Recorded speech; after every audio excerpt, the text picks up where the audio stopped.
Gente, mais uma vez, boa noite.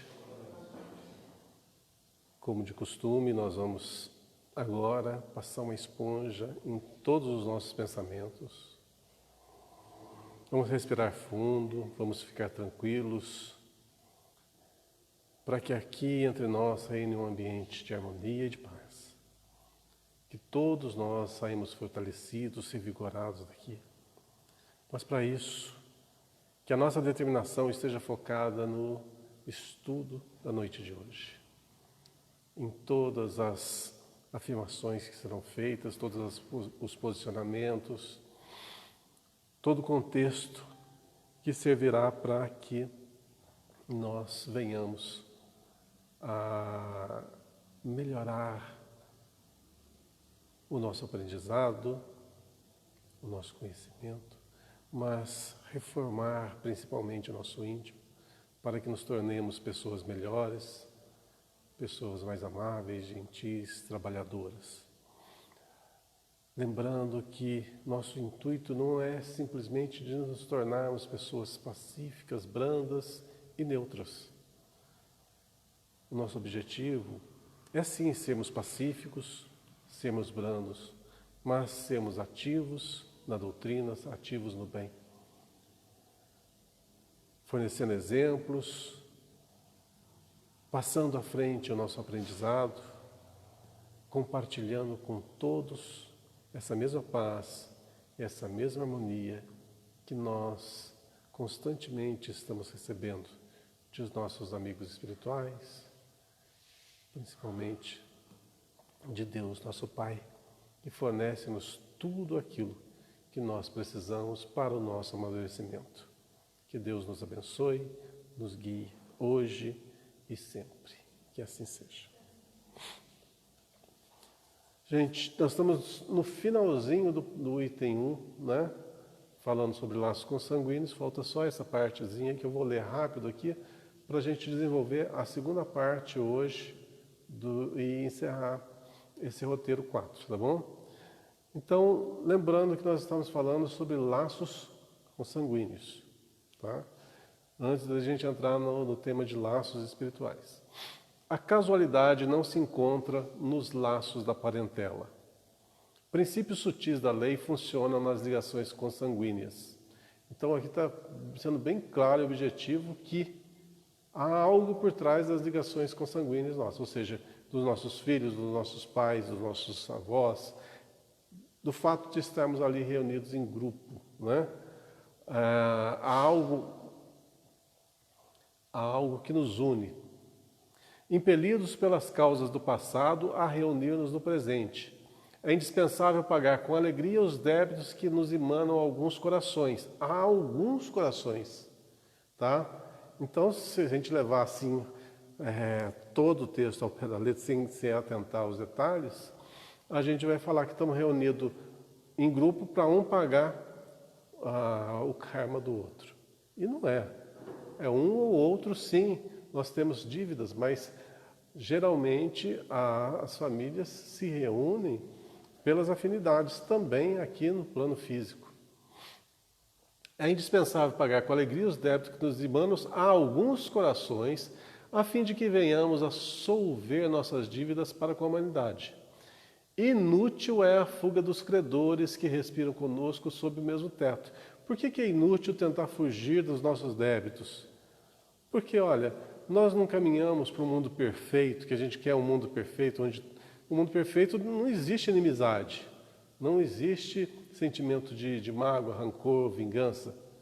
Então, como que faz se nós temos hoje isso conosco? Como que reajusta isso? Convivendo, um perdoando o outro. E a melhor forma de se perdoar um ao outro, de se doar um ao outro, do que conviver sob o mesmo teto? Você está impelido ali, né? Então, isso força sim, mas mesmo forçando, aí nosso livre-arbítrio é respeitado. Então, mesmo sobre o mesmo teto, existem pessoas que não se ajustam ainda. Existem aqueles sentimentos de inimizade que são mais fortes do que os laços consanguíneos. Inútil é a fuga dos credores, porque o tempo nos aguardará implacável, constrangendo-nos à liquidação de todos os compromissos. O tempo é um mecanismo, né? Mas na realidade é a nossa consciência que sempre vai nos acusar. Uma coisa é fato, se no nosso peito a gente carrega um vazio, algo a ser complementado, a gente pode ter certeza que temos coisas a corrigir. Se há ali um vácuo, algo impreenchido, uma insatisfação com a nossa condição atual, é porque precisamos melhorar em algum aspecto. Precisamos tomar atitude. Não deixa de ser uma pequena dor, um pequeno incômodo que nos faz mover. A infelicidade faz com que a gente busque a felicidade. Nessa busca, nessa movimentação, a gente age. E a ação é a melhor maneira da gente tentar se reajustar. Quando a gente estaciona, quando a gente para e não mais toma ações, não tem mais planos, a gente vai alimentando essa mágoa, esse vazio, esse vácuo no nosso peito. Então, se a gente sente isso, pode ter certeza, é hora de movimentar, de uma forma ou de outra. Porque ninguém quer ficar infeliz, insatisfeito. Então, quando você está assim, procura-se uma ação, procura-se um hobby, um esporte, ou a música, ou a literatura. Sempre há uma rota de fuga. E nessas rotas que a gente busca a nossa felicidade, a gente busca essa plenitude, a gente encontra com outras pessoas. A gente se depara com essas outras pessoas. Muitas vezes com pessoas que nós precisamos acertar os ponteiros. Mas a nossa falta de ação faz com que se torne mais difícil a correção dos nossos probleminhas internos. Então a ação sempre é preponderante. Por que eu sempre ressalto que nós temos que ser ativos no bem? É angariar sim o conhecimento, é nos instruir, é fazer a reforma íntima, mas isso basta? Não basta. Lembra daquele paralelo que a gente fez entre amor e caridade? Amor é aquele sentimento pleno, que é o que nos move, é o que nós somos. Mas a caridade é esse amor em movimento. É isso se tornando ação. Então, sem a ação, nós nos tornamos totalmente estáticos e perdemos muito tempo. Então, na nossa vida física, temos que ter, sim, planos, objetivos, aqui, no plano Terra. Nós estamos aqui. Temos que traçar metas aqui onde estamos. Seja estudar, seja trabalhar, seja desenvolver um projeto, tudo isso, toda essa ação, toda essa movimentação facilita com que nós nos aperfeiçoemos e também nos reajustemos com outras pessoas. O universo vai se movimentar, as coisas vão se movimentar e as pessoas serão atraídas. Mas quando você se tranca dentro de casa ou tranca num determinado local e não se abre para a sociedade, fica tudo mais difícil. Às vezes precisa que a dor vá ali, alfinete, para que você saia da sua zona de conforto e procure, busque alguma coisa para se movimentar. Então, antes que a dor nos visite, convém que nós façamos o nosso melhor para evitar, né, essa companheira. Sem dúvida, a equipe familiar no mundo nem sempre é um jardim de flores. Bom, isso nós sabemos, né? Por vezes é um espinheiro de preocupações e de angústias, principalmente preocupações. Quem tem filhos sabe muito bem o quanto de preocupação que se ganha quando eles chegam. E de angústias, reclamando nos sacrifícios. Sacrifícios porque geralmente nós queremos que as pessoas que compõem nosso grupo familiar pensem, ajam iguais a nós, sejam disciplinados iguais a nós. E não existe pessoas iguais, né? E aí vem os conflitos, as insatisfações. A gente aprende na marra a conviver com as adversidades. com os pontos de vistas diferentes e aprende a ir respeitar. Porque tem embaixo do mesmo teto. Como é que vai conviver em harmonia se não respeitar? Né? E alguns não respeitam. Vocês sabem o que acontece, né? Aquela família complicada. Contudo, embora necessitemos de firmeza nas atitudes para temperar a afetividade que nos é própria, jamais conseguiremos sanar as feridas do nosso ambiente particular com o chicote da violência ou com o emplasto do desleixo. Ou seja, não se corrige nada deixando isso para lá, ou então usando de violência. Não é violência física apenas, né? Violência verbal também, coação, etc. O que faz a gente ir para frente mesmo é o amor. Não tem outro caminho.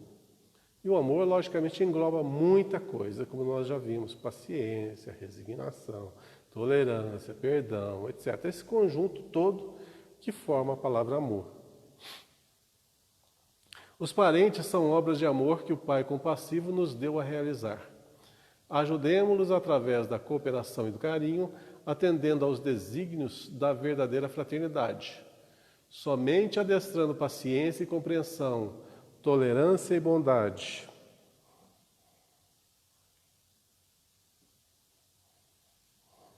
Hoje está funcionando a parede. Por enquanto. Vou cantar vitória antes do tempo, não. Na praia estreita do lar, deixa eu aumentar um pouquinho. É que nos habilitaremos a servir com vitória, no mar alto das grandes experiências.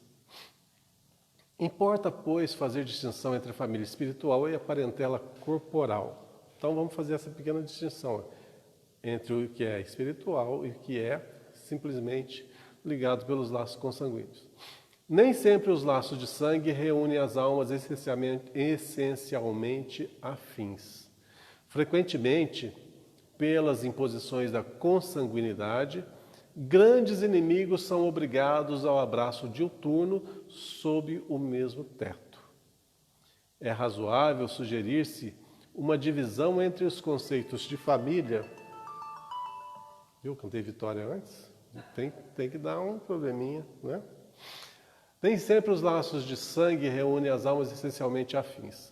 Frequentemente, pelas imposições da consanguinidade, grandes inimigos são obrigados ao abraço diuturno sob o mesmo teto. É razoável sugerir-se uma divisão entre os conceitos de família e parentela. O primeiro constituirá o símbolo dos laços eternos do amor.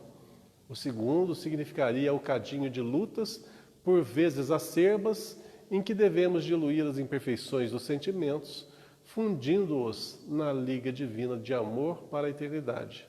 A família não seria a parentela, mas a parentela converter-se-ia mais tarde nas santas expressões da família. Ou seja, o que está nos afirmando aqui? Que mesmo aquelas pessoas que estão no nosso núcleo familiar, que não têm afinidade conosco, que são pessoas complicadas, difíceis, que existem ligações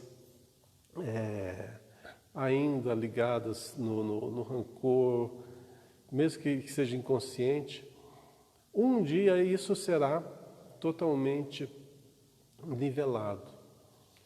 Um dia isso acabará. E a paz, a harmonia retornará, ou será criada. Esse é o nosso fim, esse é o nosso objetivo.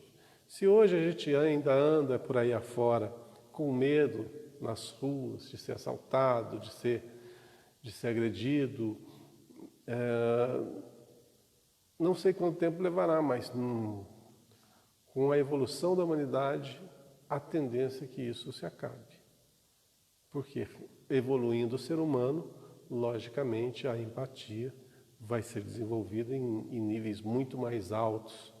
Então, fazer alguma coisa contra o próximo seria mais ou menos a mesma coisa que fazer uma coisa contra nós mesmos. É a mesma coisa que a gente fazer um paralelo assim. Mãe e filho. Faz alguma coisa para a mãe, para o filho. A mãe não reage? Não sente? Um filho adoece, a mãe não sente a dor? Pois é, o nosso futuro é justamente esse. Nós temos um elo de ligação para o próximo muito mais desenvolvido. Então, o sofrimento do próximo vai nos incomodar. A fome que o outro passa, a precariedade vai nos incomodar e muito. Estejamos preparados para isso, que olha só, hoje nós estamos... É difícil conviver com a dor. Você vai olhar em determinados lugares, pessoas com enfermidades gravíssimas, pessoas com a precariedade na sua habitação, no seu sustento, vivendo muitas vezes de doações ou de lixo. A gente vê isso aí afora, passando fome. Talvez não na nossa região, nós já estamos um pouquinho mais privilegiados, um pouquinho, mas em outros países a fome impera, a violência impera, né? Haverá de chegar um dia que isso vai diminuir para essa humanidade. Mas lembrando que a vida é uma constante evolução. Então nós estamos mudando de fases, mas tem outros que estão renascendo, iniciando a sua fase evolutiva. Então sempre vai haver isso.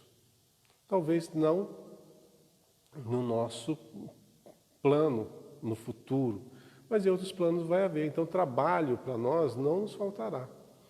Seremos professores, educadores, médicos, seremos um pouco de tudo para instruir aqueles nossos irmãos menores, quando estivermos em condições evolutivas superiores, lógico. Hoje nós estamos no mesmo barco, né? Nós estamos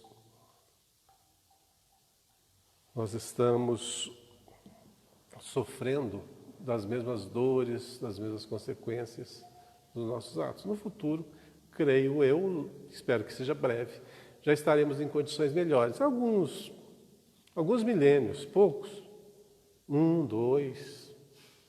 O que são 1, 2 milênios? É pouca coisa, né? É pouquinha coisa, 1 ou 2 só. Então, é coisa... Mas quando chegarmos lá, que vamos chegar, é imperativa da lei. Outros vão estar iniciando, vão estar na fase que nós estamos hoje aqui, ou inferiores ainda. E eles serão quem? Serão aquelas pessoas que nós vamos ajudar. Aí, o que fará com que nós desenvolvamos esse tipo de trabalho? A nossa própria evolução. A nossa própria evolução vai fazer isso. Vai desenvolver todas as nossas potências. Quando a gente fala de virtudes, eu estou falando de potência. Quando eu falo de perdão, de caridade, de fraternidade, isso é uma potência do espírito. Nós somos muito potentes, muito capazes. Ainda estamos desenvolvendo essas virtudes, mas, como o tempo não para e a vida nos cutuca para que avancemos, não vamos parar. Não vamos parar mesmo, vamos caminhar e vamos estar junto. Vira e mexe, a gente vai estar se esbarrando aí nas encarnações posteriores, pode ter certeza. Se essa já não for uma das encarnações que estamos nos esbarrando, né? E um vai ajudando o outro, né? O fato de você ter um amigo ao lado, uma pessoa que lhe queira bem, que lhe nutra um sentimento de afeto, de carinho, de respeito, alimenta-nos, torna-nos mais fortes. Vocês não têm a dimensão do que a amizade alimenta o espírito. Nós somos muito, muito dependentes uns dos outros. E quando nos falta esse sentimento de afeto, de amizade, né, de companheirismo, nós nos tornamos muito pobres, nós nos tornamos muito tristes, muito enfraquecidos. Vocês não imaginam o quanto que a amizade ela nos fortalece. O quanto que o olhar de amor, de reconhecimento, de franqueza, nos alimenta. É uma coisa estonteante. Agora imagine todos num patamar superior desse. Como que será a humanidade mais evoluída? Seria sim aquele paraíso, aquilo que a gente almeja, aquilo que a gente espera. Mas até lá, temos ainda que polir muitas arestas. Temos que erradicar muitos enganos, mas a gente chega lá. Seja pelo esforço, ou seja, um pouquinho pela alfinetadinha da dor, a gente vai caminhando. Bom, gente, fizemos aí uma pequena introdução, então, aproveitando o capítulo anterior, né? O item anterior. E agora nós vamos entrar na família pelos laços espirituais, que é o tema que está preparado para hoje. Vamos lá? Está dando para ler? Vamos ver se eu consigo aumentar um pouquinho aqui.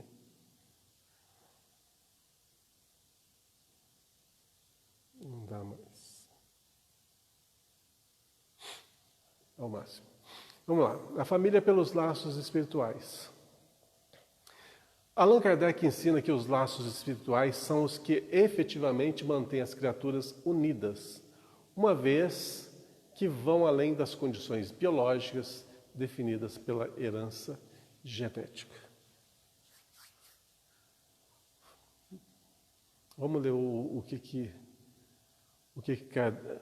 Kardec nos fala sobre esse tema. No espaço, os espíritos formam grupos ou famílias unidos pela afeição, pela simpatia e pela semelhança das inclinações. Então vamos fazer uma paradinha aqui, ó. No espaço, quer dizer, na vida nossa, em todos os setores, né? Sejamos em que estamos ligados. Os espíritos formam grupos ou famílias unidas pela afeição. O que seria afeição? O sentimento que nutre um pelo outro. Pela simpatia. Quando que uma pessoa nos torna simpáticas? Pelo tratamento que nos dão, né? Pelo que elas nos oferecem. Umas às outras, simultaneamente. Você doa o quê? Fraternidade, recebe a fraternidade. Amizade, recebe. Por aí vai. Essa simpatia mútua. E pela semelhança das inclinações, ou seja, o que seriam as inclinações? Os seus objetivos. Então vamos supor uma coisinha aqui, ó. Faz de conta. Vou fazer duas divisões aqui.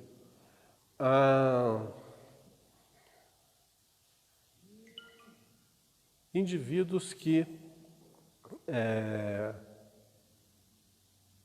estão mais ligados à área de humanas.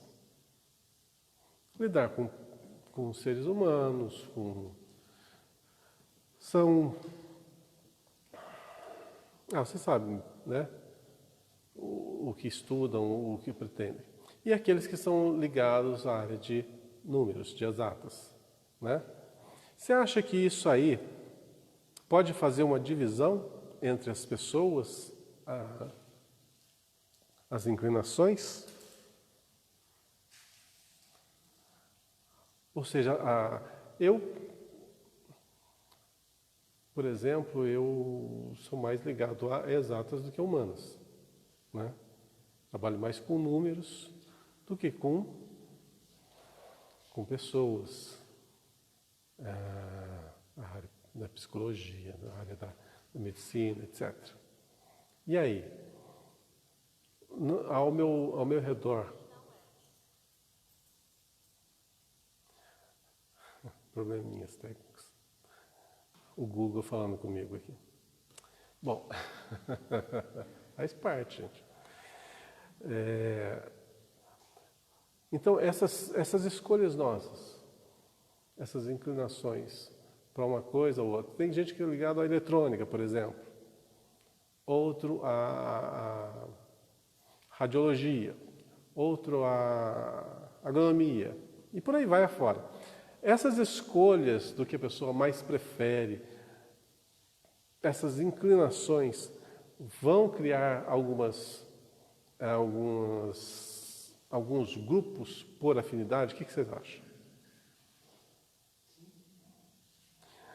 Imagina o seguinte, eu e o Paulo aqui, eu gosto de falar de álgebra, trigonometria, ciências exatas, e você gosta de falar de psicologia, parapsicologia.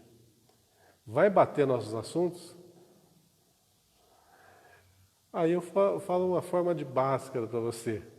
Aí você nem sabe, nem se lembra mais de como que é. Ou algumas questões de álgebra. Vai ficar um negócio chato, não vai? E mesma coisa. Então, pelas próprias inclinações, pelas próprias escolhas das pessoas, elas vão fazendo uma triagem, sim. Mas é tudo? Não. Olha só o que ele fala ali. Unidos pela afeição, pela simpatia e pela semelhança das inclinações. Agora, aqueles que têm essas três, né, afeição, simpatia e as inclinações, vocês acham que os laços são um pouquinho mais fortes. Mas quando tem só afeição, os laços vão ser um pouquinho mais, né, não são tão completos. Bom, vamos em frente. Felizes por se encontrarem juntos, esses espíritos se buscam uns aos outros. Olha, se bem que nós estamos falando de perfeição, certo? Evolução. Então vocês vão de convir que eu fiz um paralelo aqui, porque pode criar algumas dúvidas. O que a evolução faz? A evolução faz com que nós angariemos conhecimento em todas as áreas. Em todas. A gente não está rumo à perfeição, como ser, entre parênteses, né? Um ponto de parênteses aqui. Como ser, procurar essa perfeição, deixando para trás grande gama de conhecimentos. Tá. O que vocês acham que faz? Ó, por exemplo, eu opto por ser médico em determinada reencarnação. Tá? Faço todo o planejamento reencarnatório para nascer numa família que me dê condições para que eu estude e desenvolva a medicina. E a vida vai do começo até o final, até os 80 e tantos anos, trabalhando em cima de medicina. Me aperfeiçoo o máximo que posso. Não dá para saber tudo, mas você desenvolve bem. Encerra-se esse ciclo. Volta outra reencarnação. Faço o mesmo planejamento reencarnatório. E renasço novamente com o objetivo de melhorar na medicina. Desenvolve a vida inteirinha nisso. Desencarna novamente, vai para o plano espiritual, faz outro planejamento reencarnatório e volta novamente no meio médico. Vocês acham que isso vai ser indefinidamente? Não. Muito bem. Se vocês fossem meus mentores, e eu estou com esse probleminha de estar sempre fixado nesse objetivo, o que vocês fariam? Vocês são meus mentores, ó. Então, vocês estão fazendo aí um test drive agora para mentor. Se a busca é para conhecimento no sentido lato, você tem que estagiar em todas as áreas. Tá bom, entendi. Você está me dando um conselho para estagiar em todas as áreas. Eu não quero. O que você faz?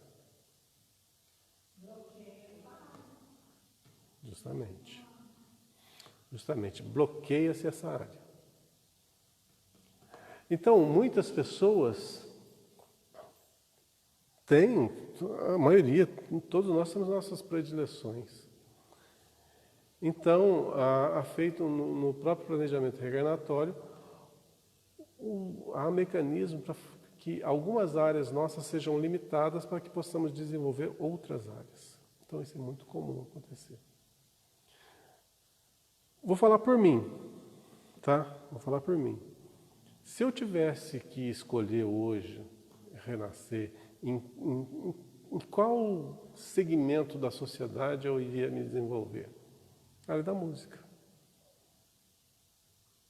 Eu iria escolher a área da música.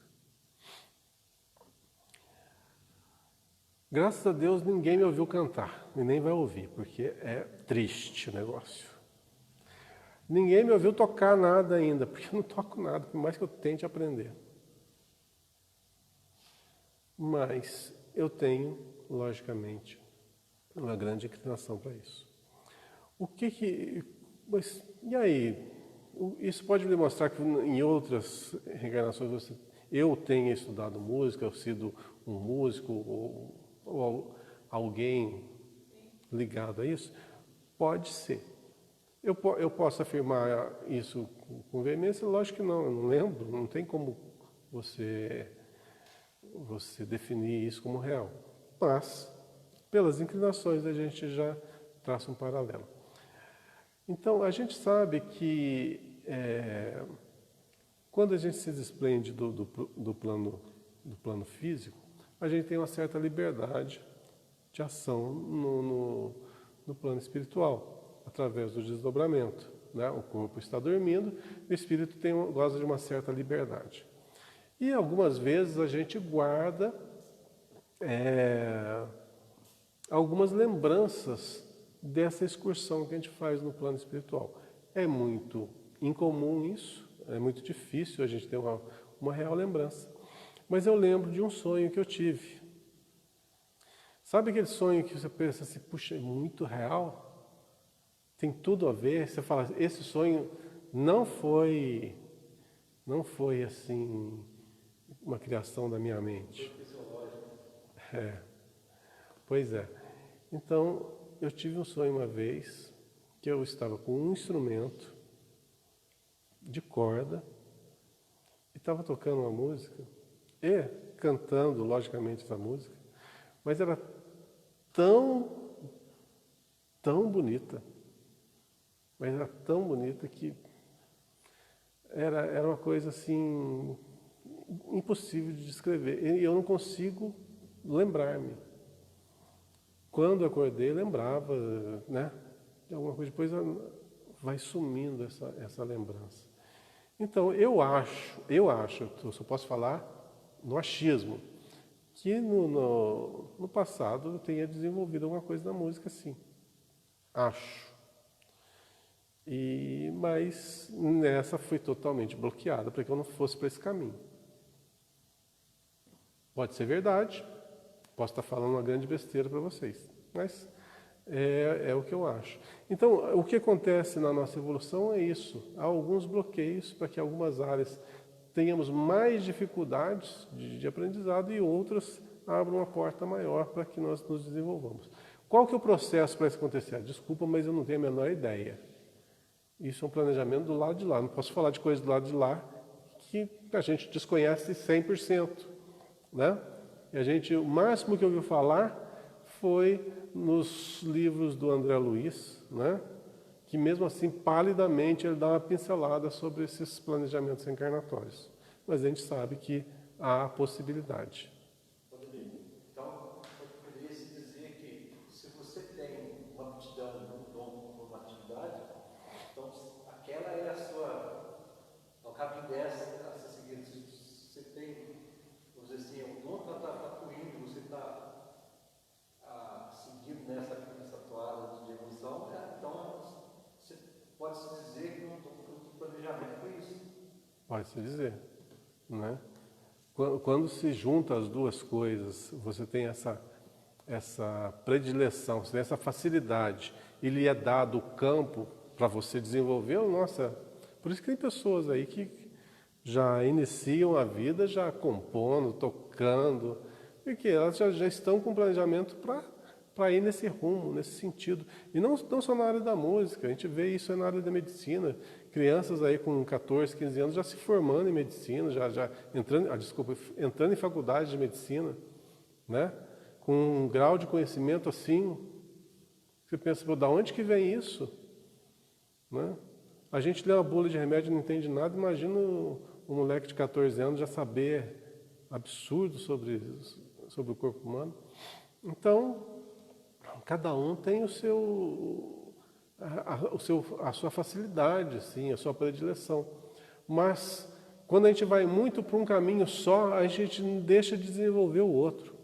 E uma das coisas que desde pequeno eu sempre pensei é dessa forma. Eu não sei se eu estou certo, não sei se eu estou errado, mas é um pensamento que eu mesmo desenvolvi para mim, um raciocínio meu, e é nessa toada que eu vou.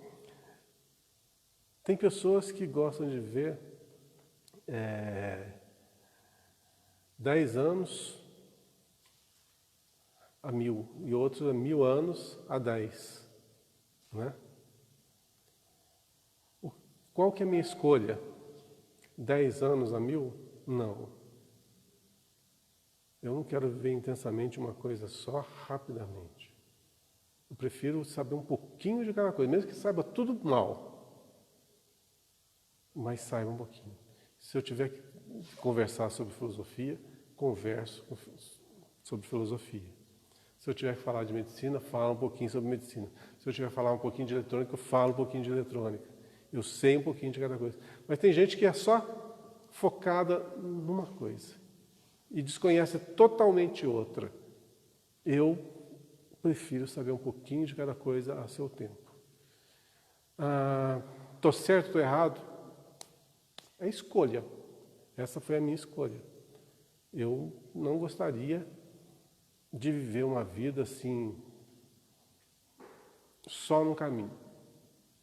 Um caminho com grande intensidade. Não é muito meu perfil, não. Porque se eu tiver que falar um pouquinho de cada coisa, eu consigo falar. Mesmo que com ideias minhas erradas, né? Mas pelo menos algumas noções eu tenho e vou desenvolvendo-as. Né? O próprio Espiritismo é tão grande, é tão intenso você estudar Espiritismo, que tem pessoas que vão por uma linha. Né? Mas nós temos o quê? Que estudar tudo, um pouco de tudo. Tem pessoas que são mais ligadas, por exemplo, no Espiritismo, à área religiosa, né? Outras na área mais científica, outras na área histórica. E qual que eu prefiro? Nenhuma delas. Eu leio todas. Eu procuro saber um pouco de todas. Mas poderia focar, por exemplo, eu tenho a predileção por quê? Por história. Se eu tivesse que escolher a parte histórica, adoro. A parte do cristianismo nascente é o que mais me chama a atenção. Se eu tivesse que ler livros, escolheria Paulo Estevão, meus preferidos, Covades, que não é um livro espírita, mas é um livro que fala sobre essa época do Cristo, há 2000 anos. Agora, fala para mim se eu gosto de livros contemporâneos. Não gosto. Não gosto. Mas leio. Mas se eu tiver que preferir algum, se eu tiver que escolher algum, vou escolher os livros mais antigos, dessa época. É uma questão de predileção. Mas eu não vou ficar só nisso. E vou ficar totalmente alheio aos demais títulos, aos demais temas. Vou saber um pouquinho de tudo. E assim vai indo. 1000 anos a 10, mas estou aprendendo tudo. Prefiro assim do que saber tudo de uma vez, depois ter que voltar no começo e desenvolver nessa intensidade acelerada. Bom, isso aí é uma questão particular também, né? Vamos seguir em frente. A encarnação apenas os separa momentaneamente, porque, onde que eu estou mesmo? Felizes por se encontrarem juntos, esses espíritos se buscam uns aos outros. Já viram, acho que todo mundo já viveu isso, retorno às aulas, quando é criança, retornar às aulas. Quando você retorna às aulas, o que você faz? Primeiro dia de aula, encontrar os amigos, né? Pois é, mais ou menos assim a nossa reencarnação. Nós vamos buscar aqueles que são os nossos afins, mesmo que nós não nos lembremos, mas a gente vai identificar pelas afinidades. A encarnação apenas os separa momentaneamente, porque ao regressarem à erraticidade, lá de lá, né, reúne-se novamente com amigos que voltam de uma viagem. Então, o que a morte representa para nós espíritas? Retorno. Uma coisa bem interessante. Eu lembro quando, acho que foi meu irmão mais velho faleceu, um conhecido fez o seguinte comentário: não liga não, eles não estão sofrendo não, eles são espíritas.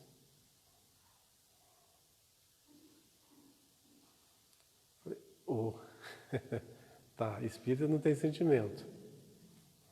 Só porque a gente sabe que a vida continua no plano espiritual, a gente não vai sofrer por aquele que está partindo. É um ledo engano, e as pessoas pensam isso. Que nós espíritas somos feitos de gelo. Não, são pessoas, criaturas, às vezes até mais frágeis do que outras pessoas que não são espíritas, que são muito fortes até nessas circunstâncias. Né? Então uma coisa não tem nada a ver com a outra, não.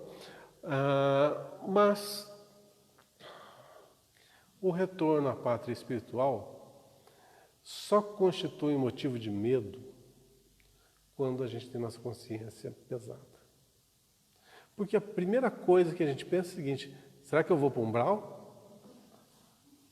Será que eu vou para a região de trevas? É muito simples, a gente sabe a resposta. A gente sabe a resposta. O que a tua consciência fala? Não vou perguntar para a minha, não. Não vou, não. A minha vai ficar caladinha aqui. Mas a gente sabe. Então, aqueles que têm mais medo são aqueles que erram mais. Se você tiver a consciência tranquila, a morte simplesmente apresenta uma passagem. E a gente sabe que do lado de lá nós vamos encontrar o quê? Os nossos afetos. Mas se a gente criou nesse mundo aqui só desafetos, quem que a gente vai encontrar do lado de lá? A quem nós estamos ligados, imantados, nossos desafetos. Aí que vem o medo da morte. O medo do desencarne. Logicamente, você deixa o mundo para trás aqui. Né?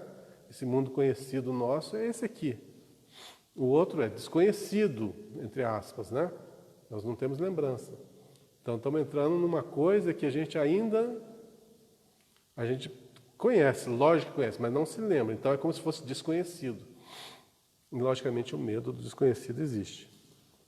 Mas a consciência pesada vai fazer com que nós tenhamos medo justamente do que nos aguarda. O que aguarda é a retificação.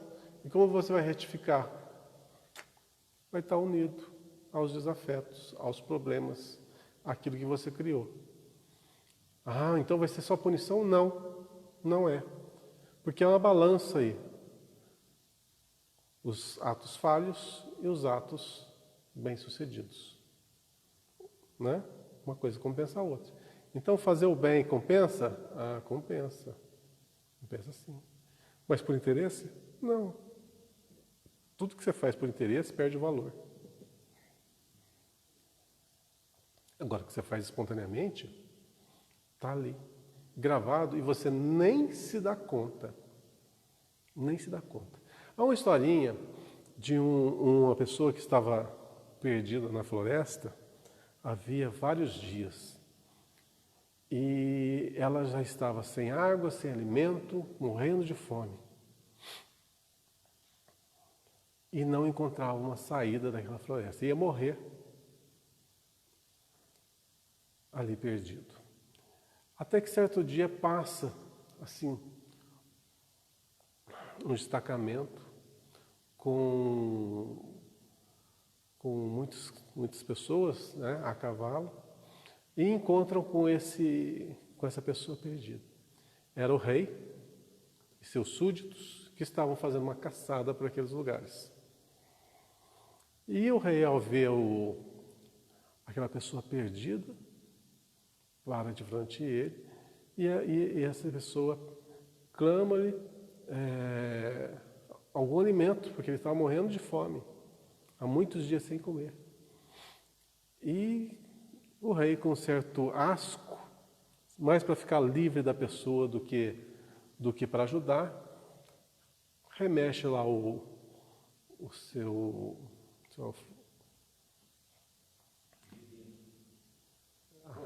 embornar. Eu ia falar embornar, mas eu fiquei com vergonha. Não é embornar, não. Remexe lá e acha um pão já meio mofado, né? E pega e joga para o cara e segue. E segue. E esse rei, ele era uma pessoa muito má. Muito má mesmo. Era uma pessoa que não fazia caridade, era aquela pessoa que massacrava o seu povo, que espoliava. Tinha todos os atributos negativos. Bom, o tempo passa, os personagens desencarnam, né? E esse rei, passado algum tempo, desencarnou. E disse que, depois de falecido, encontra junto ao tribunal sendo julgado. Olha, isso é uma historinha fictícia, tá? E ele está junto ao tribunal, tá as pessoas assistindo o seu julgamento, e o juiz lhe pergunta: o que você traz de boas ações lá da terra? E ele, face a face com a sua própria consciência, não tinha nada a declarar. Nada a declarar que de um ato benéfico, de alguma coisa que ele tenha feito pelo próximo. Tudo foi em seu próprio proveito.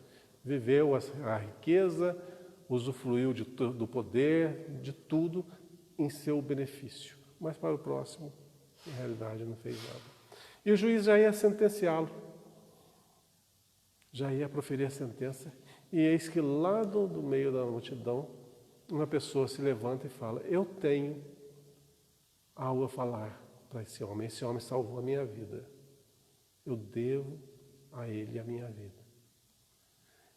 O rei olhou para ele, não lembrava quem que era, pensou que eu não conheço, nunca fiz nada por essa pessoa. E ele fala: lembra uma determinada caçada que eu estava perdido no meio da floresta, morto de fome, e o Senhor me jogou um pão? Pois é, eu peguei aquele pão duro, roí ele, e ele foi o suficiente para me dar forças para eu encontrar o caminho de saída daquela floresta. Se não fosse o pão que o Senhor tinha me jogado, me oferecido, eu não teria sobrevivido. Eu devo-lhe a vida. Moral da história: aquilo que nós fazemos está registrado. Tanto as coisas más quanto as coisas boas. E elas depõem contra nós e ao nosso favor no tribunal da consciência. Então, aquele gesto que pode ter sido parecido ser apenas para se livrar, né? Na realidade, ele foi espontâneo. Ele poderia ter simplesmente acelerado lá o cavalo, né? E passado por ele. Mas o que fez ele pegar, procurar alguma coisa e fornecer, mesmo com desdém? A empatia. Mesmo que com todos os atributos negativos, ele não fez isso simplesmente para livrar-se. Lá no fundo, na consciência, algo lhe tocou. E é isso que se aponta nessa historinha. É aquilo que nós fazemos que determina o que nós já temos de avançado em nosso sentimento. Então, as nossas boas ações, nós não registramos. Nós fazemos, mas não registramos. Porque quando a gente registra,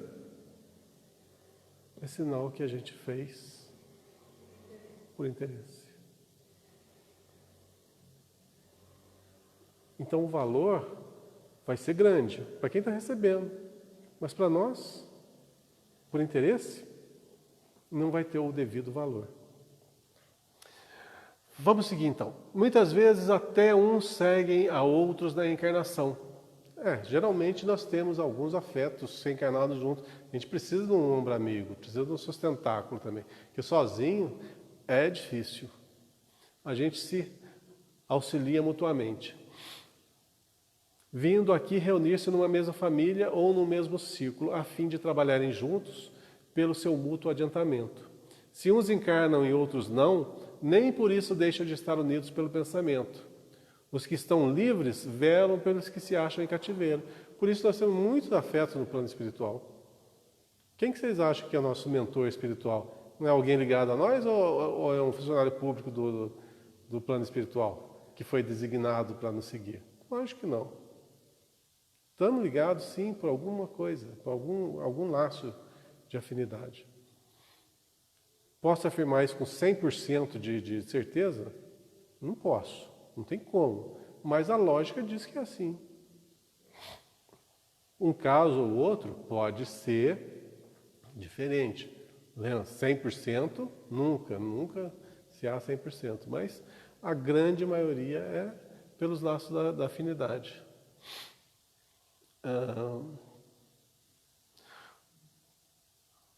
Os mais adiantados se esforçam por fazer que os retardatários progridam. Após cada existência, deram mais um passo no caminho da perfeição. Quer dizer, a gente não evolui sozinho, de jeito nenhum. Tá?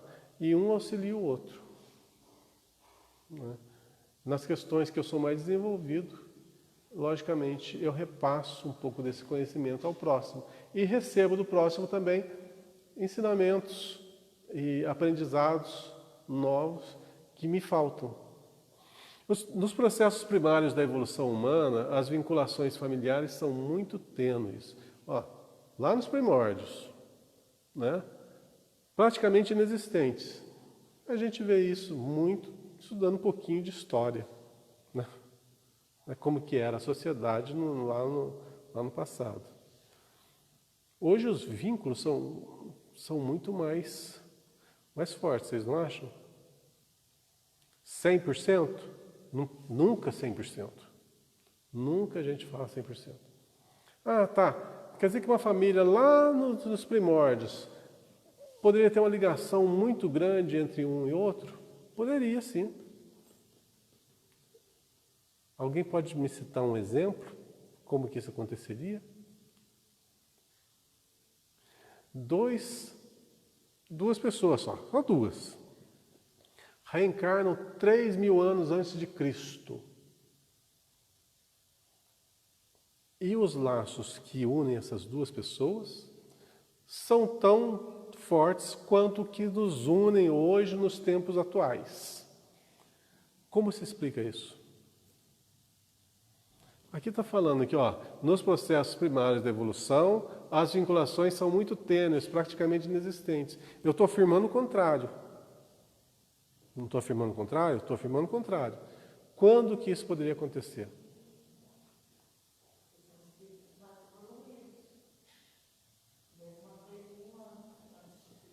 Muito bem.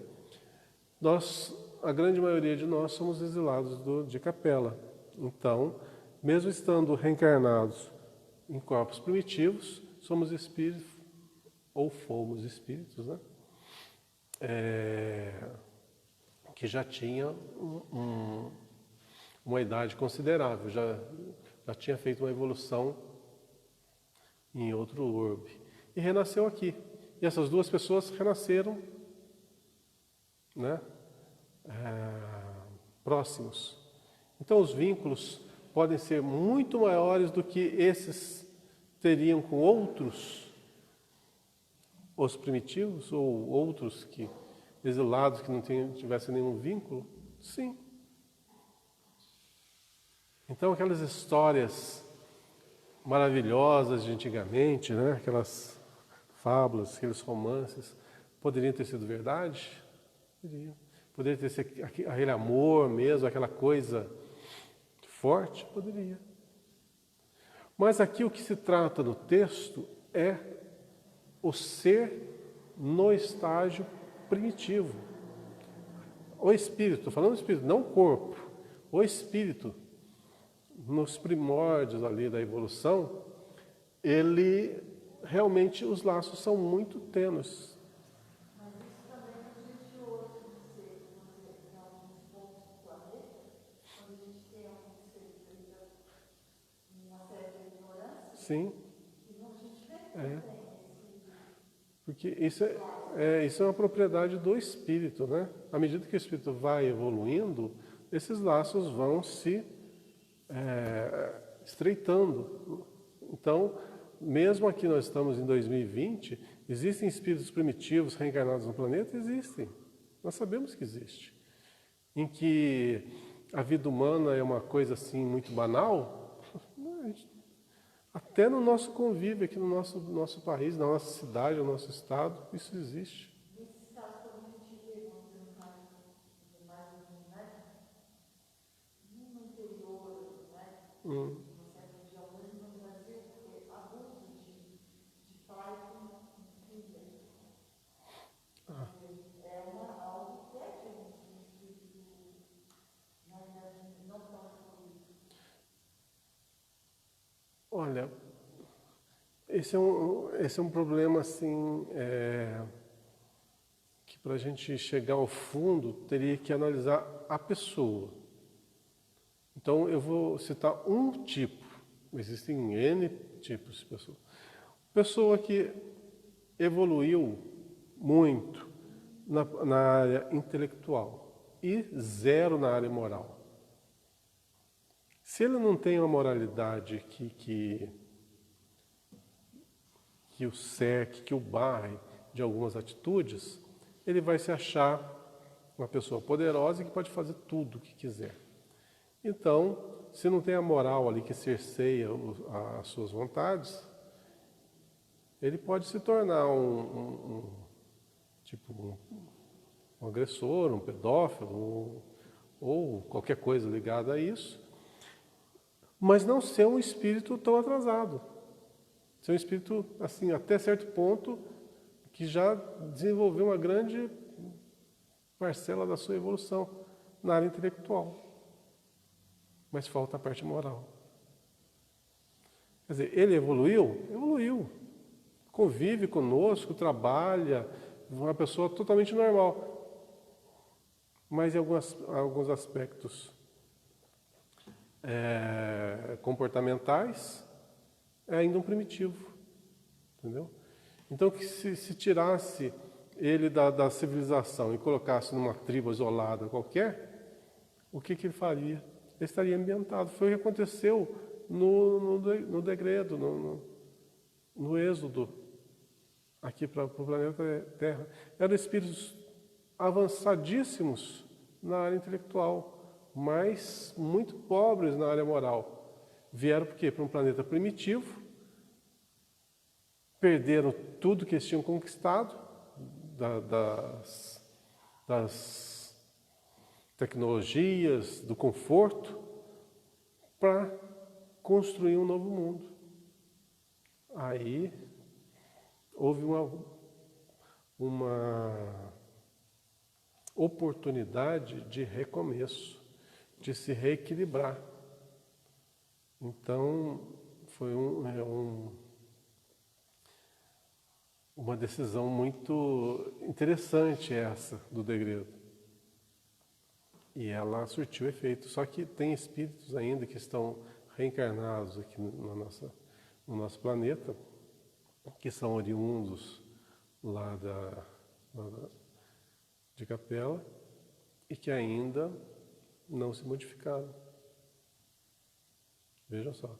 A grande maioria dos degradados, eles retornaram ainda na época do Egito Antigo. Quer dizer, faz muito tempo que já voltaram para a casa deles. E outros estão aqui entre nós, dando trabalho ainda. Então vocês vejam que o livre-arbítrio é concedido a todos, mas a vida dá as oportunidades. Esse degredo foi uma oportunidade. Aqueles que saíram bem retornaram. Os que saíram mal vão ser degradados de novo. Esses capelinos que ainda estão aqui, quando eles desencarnam, eles vão para aquela mesma erradicidade que a gente,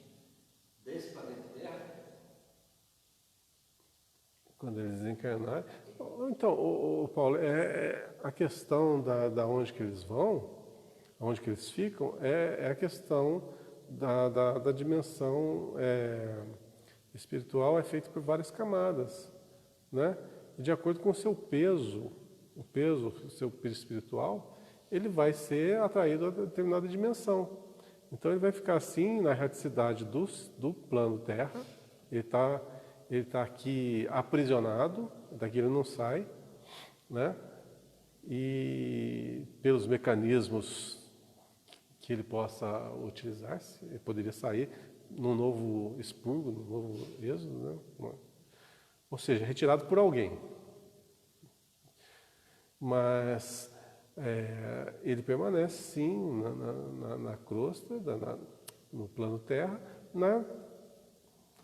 na divisão, na dimensão que lhe for propícia, de acordo com o seu peso, de acordo com o seu estado espiritual. Tem uns que estão num lugar que a gente não consegue chegar, de tão longe que está de nós, que são aqueles espíritos altamente trevosos, né? E altamente belicosos, ainda envolvidos com a maldade. Tem isso no mundo? Tem. São aquelas figuras mitológicas do mal, né? Que são espíritos que têm uma grande parcela de maldade ainda em seus atos, em seu pensamento, uma grande revolta, para falar a verdade. Existe. Qual que é a oportunidade? Se o planeta está evoluindo e a ascensão ela é necessária, ela vai acontecer. O que vai acontecer com eles? Eles vão ficar para trás aqui? Não. Eles vão ter que ter uma nova oportunidade. Aqui já não vai ser mais a oportunidade para eles. Eles vão ser expurgados para um outro planeta primitivo, aonde a sua intelectualidade vai fazer o quê? Vai desenvolver o progresso desse novo orbe, uma nova construção, partindo do zero. Mas o conhecimento que eles tinham, eles vão levar. O que vai ser burilado? Seu comportamento. Vão se sair bem? Depende exclusivamente de cada um. Muitos despertam com o trinar dos pássaros, outros despertam com o som dos canhões. Então, cada um é cada um, né? Que a gente tenha sono leve.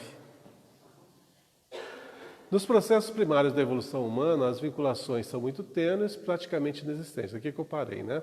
No passo evolutivo seguinte, começa efetivamente surgir os laços familiares, como que constituem as diferentes organizações tribais e clãs. O que vai orientar essa afinidade? A vivência. Pensa bem, pega aqui, vamos pegar nós aqui. Nós não crescemos juntos, não crescemos sob o mesmo teto, né? Mas faz de conta que daqui para frente, de hoje para frente, nós vamos viver sob o mesmo teto. Todos nós aqui. Nós vamos acelerar o processo de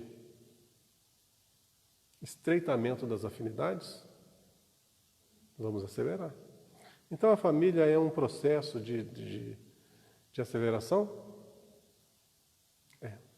É um processo de aceleração. E aí os nossos laços vão ficar cada vez mais afins? Não.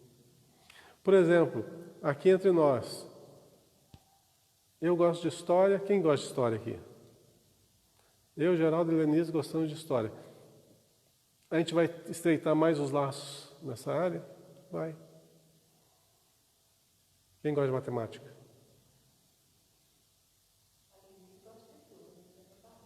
Então, é ela que vai se dar bem com todo mundo. Pois é. Então, as nossas predileções vão fazer com que os vínculos venham a se estreitar. Mas essa afinidade não se dão só por causa disso, né? Muito bem. Eu gosto de história, Paulo gosta de história. Mas eu sou um cara muito chato e muito intransigente. Como que vai ser o nosso relacionamento? Vai ser complicado. Mas quem dificultou o relacionamento fui eu. Então, mas se nós agimos, pensamos e nos comportamos da mesma forma, os laços se estreitam. Mesmo que as afinidades sejam as mesmas, né, o comportamento interfere. Então, certos fatores interferem.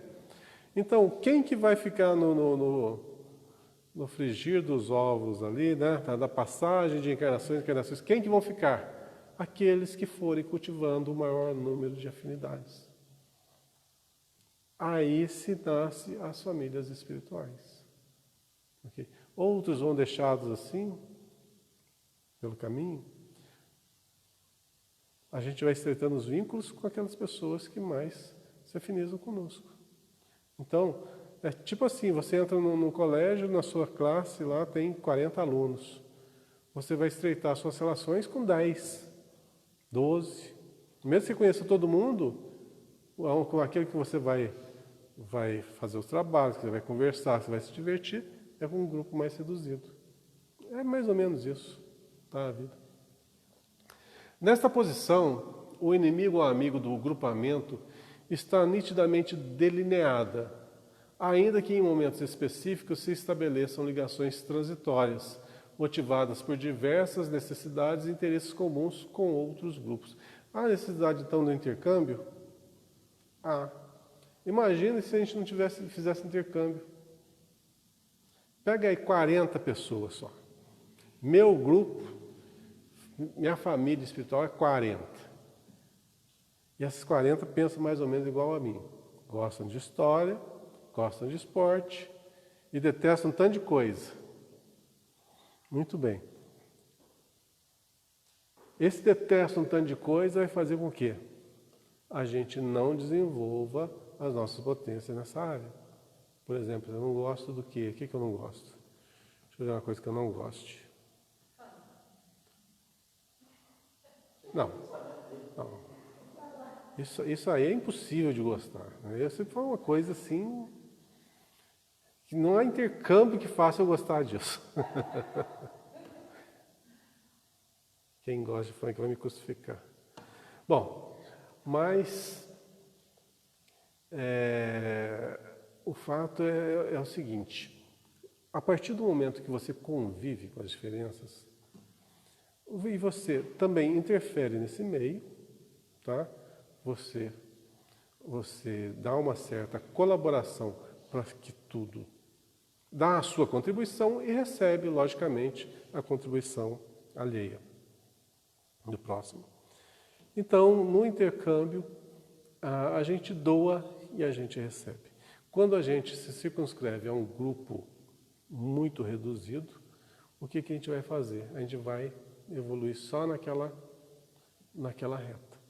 Por isso, muitas vezes, nossas famílias são fragmentadas. A gente nasce com um certo agrupamento e muitos dos nossos afetos nascem em outros locais, em outras famílias, em outros estados, em outras cidades. Às vezes a gente se esbarra por aí. Às vezes que a gente encontra a pessoa e fala, nossa, gostei dessa pessoa. Foi à primeira vista. Não é amor à primeira vista, não é afinidade à primeira vista. Esses encontros é deles, né? Alguns sim. Alguns sim.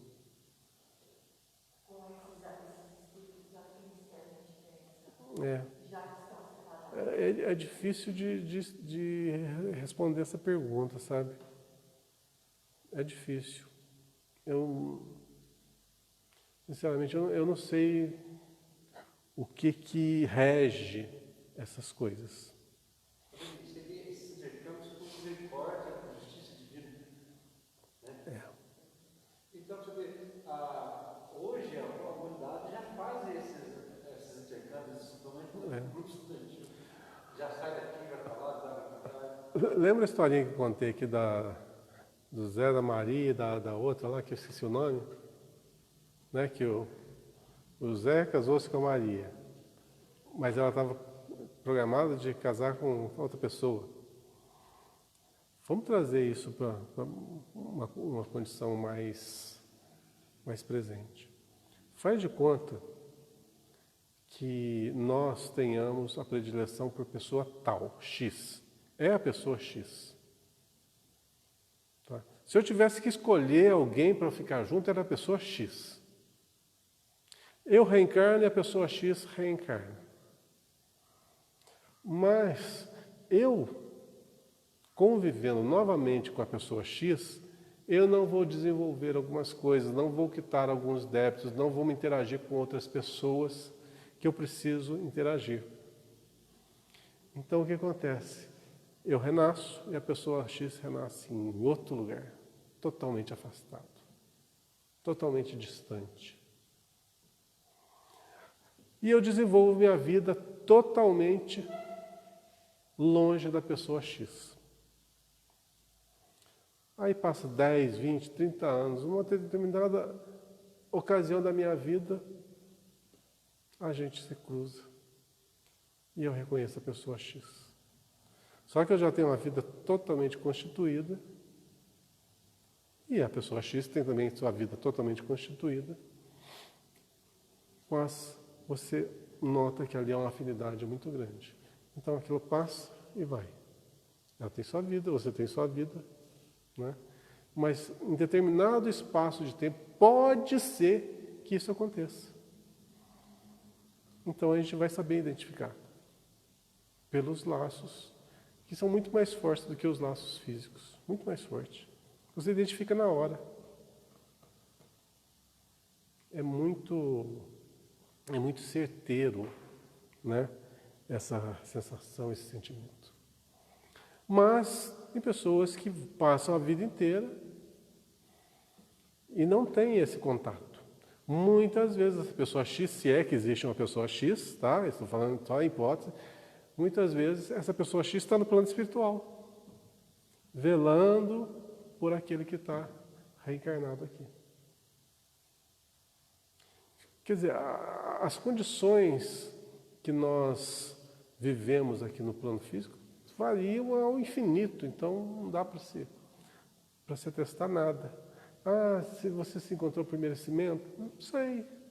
Ah, você encontrou porque é o universo? Não sei, não dá para saber de nada. Porque tinha que ser, cada um tem seu histórico, é uma coisa muito individual, muito individual. O que acontece comigo não acontece com você, o que não acontece com ele. Então, não tem como. Tem como compreender, né? Aquele contexto todo. Agora, aplicar um mesmo contexto para todo mundo, isso é impossível, né? Onde que eu estou? Primeiro, segundo ou terceiro parágrafo? Segundo, né? À medida que o ser humano ascende na escala evolutiva, absorve valores espirituais que lhe permite estender o seu olhar para além do seu núcleo familiar. Isso é uma afirmativa muito... Nós muito batemos essa tecla aqui, Quanto mais nós evoluirmos na escala evolutiva, nós vamos absorver valores espirituais que vão nos permitir estender... O que é estender o seu olhar? Além do horizonte do núcleo familiar. A gente vai sair da nossa bolha. Os nossos afetos não vão ser simplesmente nosso pai, nossa mãe, nosso filho, aquele núcleo reduzido. Vai ser a humanidade inteira. Então, quanto mais nós evoluirmos, mais nós teremos engrandecida a nossa família espiritual.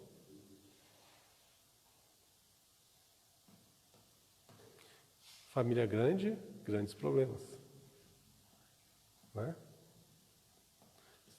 Mas, logicamente, nós evoluídos teremos maiores condições de absorver esses maiores problemas. Consegue então localizar espíritos afins, situados fora da sua família. Quem já conseguiu situar uma pessoa, seja homem, mulher, criança, velho, né? Não importa. Não estou falando de relacionamento homem e mulher, não. Estou falando de afinidades, né? Pode ser com qualquer pessoa.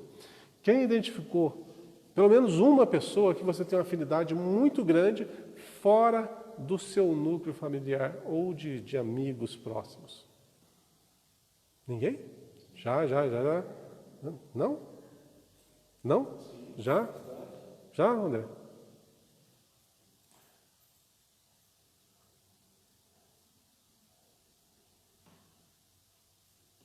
E vocês conseguem avaliar se é realmente algo de outras vidas?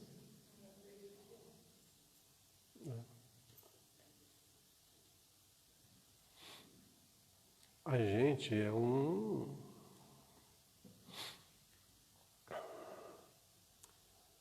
biblioteca extensa, que cada livro é uma existência. Temos muitos e muitos livros. E nesses livros tem muitos e muitos personagens.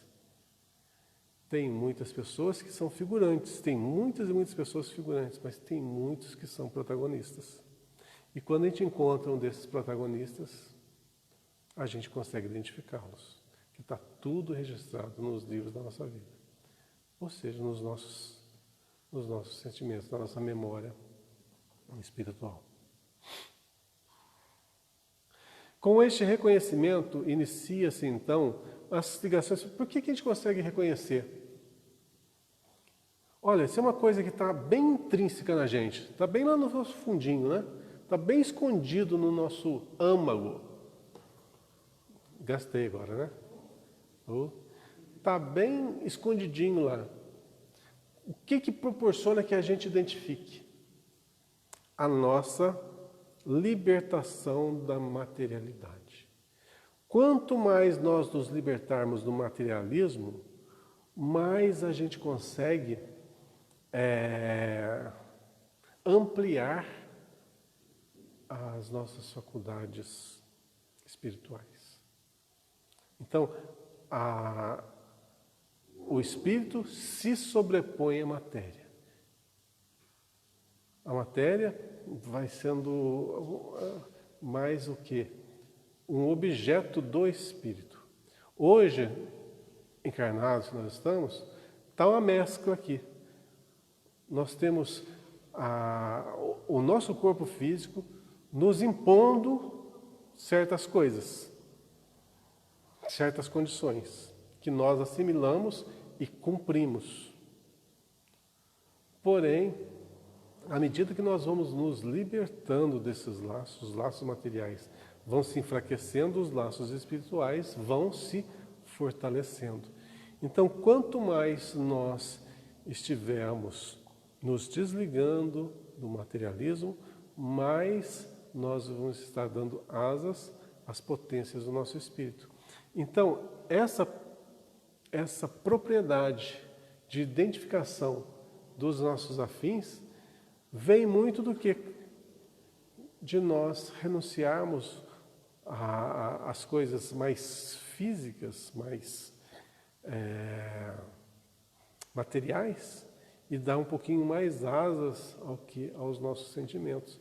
É ele que identifica, os nossos sentimentos que identificam o que esses tipos de pessoas, essas que fazem parte do nosso grupo familiar espiritual. Essa identificação também pode reconhecer como família consanguínea que não seja família espiritual?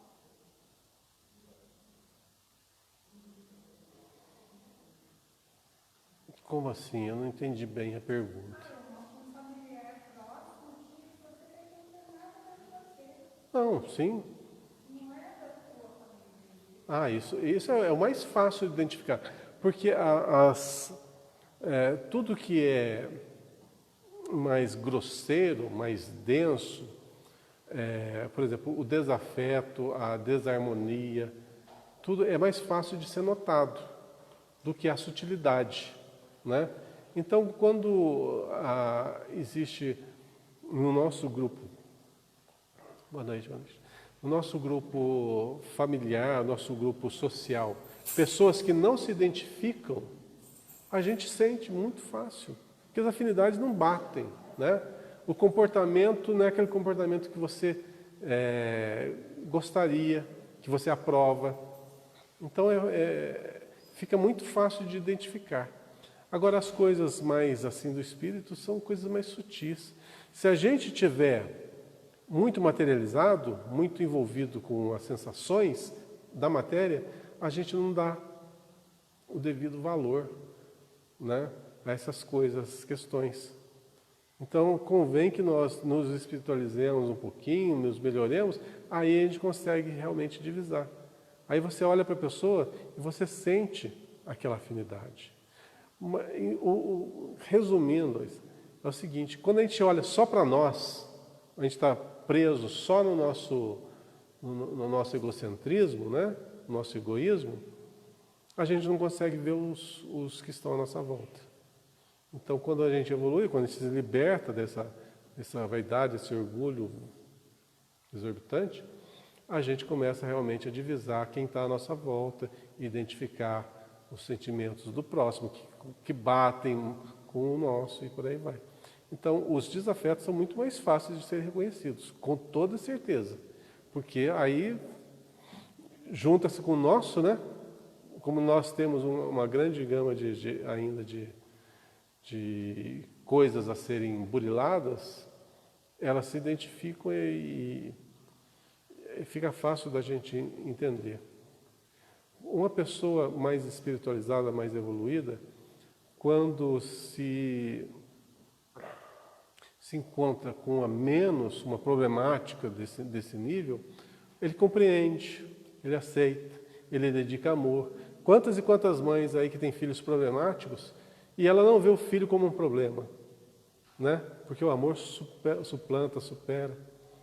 Então, mas quando a gente realmente não tem essa liberdade ocasionada pela nossa evolução, tanto principalmente sentimental, né?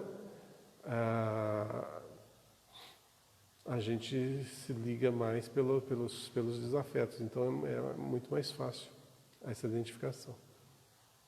No caso problemático, na visão de quem, ou da mãe, ou do irmão, ou que queira ajudar, que tenha a intenção de ajudar, na verdade não se vê o problemático como um problema, como um necessitado. É a tal da compreensão, né, Geraldo? A pessoa automaticamente compreende a próxima. É a tal da mistura da empatia com a indulgência, né?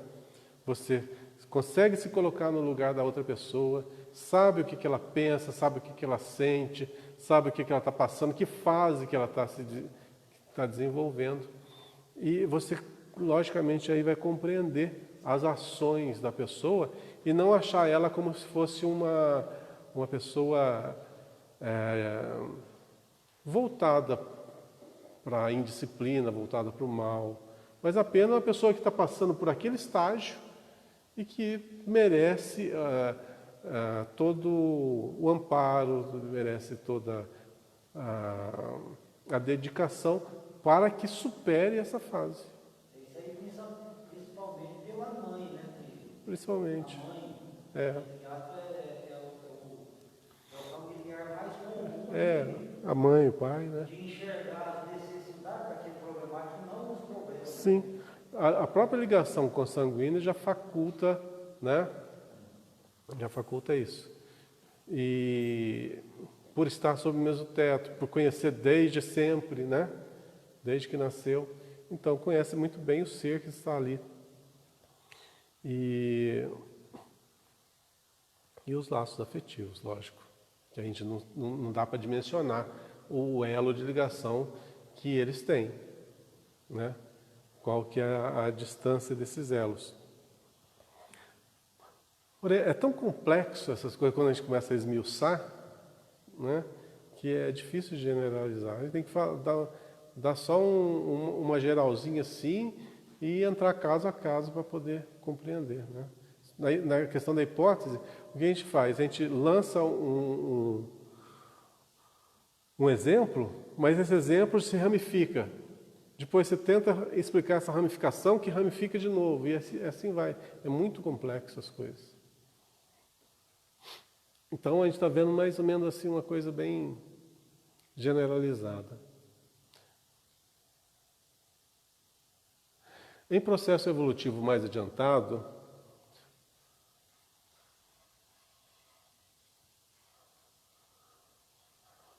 os diferentes povos unem-se a outros, inicialmente por meio de acordos econômico-políticos, formando blocos de nações. Está acontecendo isso, mais ou menos, no nosso mundo? Acontece isso? Alguns bloquinhos, às vezes, né? Tal do Mercosul aí, né? Se bem que, ultimamente, os interesses são outros, né? Que traz isso aí. Mas, ó, não vamos ver a coisa só para o lado negativo, né? A gente está acostumado a ver muitas coisas pelo lado negativo. Quando a gente fala desses acordos, essas coisas, você pensa nos políticos, em quem está levando vantagem, mas pensa no benefício à população, esses acordos. Que propiciam que alimento seja levado a determinada região. Isso é um avanço. Se o processo está um pouco contaminado, lá no final da ponta, o intuito está sendo realizado. Então, em processo evolutivo mais adiantado, os diferentes povos unem-se a outros, inicialmente por meio de acordos econômicos e políticos, formando blocos de nações. A partir dessa união surge, como inevitável, as miscigenações biológicas e culturais. O Brasil é formado nisso, né? Miscigenação é com a gente mesmo. Sabe, ultimamente tem falado muito sobre chineses, né? Eu não entendo como é que os chineses são tão parecidos uns com os outros, assim. Tanto chinês quanto japonês. Mesmo que seja miscigenado, você bate o olho, você identifica. Tem traços orientais. São marcantes. Agora, o povo brasileiro, você olha assim e fala, de onde que vem esse indivíduo? É um diferente do outro. Não tem, entre nós aqui não tem um igual. É igual a história da telha. A telha lá atrás era feita pelos escravos na coxa. Era feita na coxa. A pessoal na feita nas coxas, nenhuma fica igual. Exatamente. Nós somos mais ou menos assim. É isso aí mesmo. Pois é. Então, essa miscigenação, olha só, a partir dessa união surge como inevitáveis miscigenações biológicas e culturais e, pouco a pouco, os blocos de nações formam conglomerados e, a partir destes, organiza a família universal. Espera aí. O Brasil não é o coração do mundo e a pátria do Evangelho? Tem alguma ligação? Tem alguma ligação com isso? Nós somos altamente endividados, bem sabemos, né? Muito endividados. Temos um passado bem complicado. Mas temos aqui a oportunidade de reconstruir. É um bloco de nação espiritual montado aqui. Pois é. Eu tenho essa mania. Eu não penso na culpa. Eu não penso na culpa. No passado você fez coisa errada? Fiz. Vocês fizeram? Fizeram. E vai carregar esse peso nas costas? Para quê? Para ficar a jornada mais difícil? Não. Assume. Eu sou um espírito endividado. Vou quitar minhas dívidas do jeito que eu posso. Você não pode se endividar mais para pagar uma dívida pretérita. Concorda? Então, eu vou fazer o que eu posso. Vou trabalhar o que eu posso para quitar o que eu devo. É o que eu vou fazer. Então, nós estamos nessa condição. Nós estamos numa nova oportunidade, miscigenados, misturados todos entre nós, trazendo a sua bagagem intelectual, a sua bagagem espiritual e compartilhando com o outro. E nós estamos nos enriquecendo, nós estamos no meio desse processo, o que é diferente de outros povos que ainda estão aqui, reclusos. Por que eles estão reclusos? É uma coisa a se pensar. Eu não vou dizer o porquê, porque vai generalizar. Generalizar, eu vou estar errando, com toda certeza. Mas se nós temos uma liberdade maior, estamos no meio desse processo, é porque nós temos já uma oportunidade, se não um merecimento, para que tal aconteça. Agora, se temos um merecimento, uma oportunidade, somos endividados, gente, vamos fazer a nossa parte. Não vamos esperar que os credores venham atrás da gente cobrar a dívida, não. Vamos quitar. Vamos aproveitar essa liberdade que a gente pode fazer, que a gente pode se livrar dos débitos pretéritos e construir um mundo melhor. A gente pode construir um mundo melhor, tanto íntimo quanto exterior. Só depende de nós. Como vocês falaram muito na aula de hoje, aí não consegui terminar o tema, né? Vou ter que terminar ainda na semana que vem. Essa apostila aqui, em 2035, nós vamos terminar ela, pelas minhas projeções. Em 2035, a gente vai... A maioria de nós vai estar aqui. Se Deus quiser, eu pretendo estar... 2035 dá. 2035 dá. Eu fiz um pacto comigo mesmo. Eu quero estar aqui quando surgir o primeiro aparelho de transcomunicação com o plano espiritual. Primeiro iPhone com o pessoal do lado de lá. Eu quero estar aqui.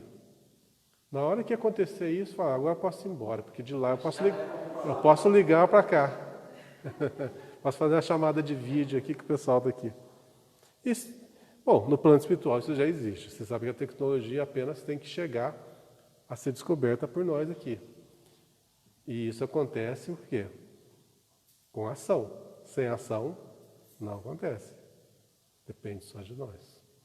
Gente, é isso aí. Já estendi muito no tempo de vocês. Boa semana. Semana que vem a gente termina, se Deus quiser. Se vocês não falarem muito, né? A gente termina esse tópico aqui e passa para o roteiro 5.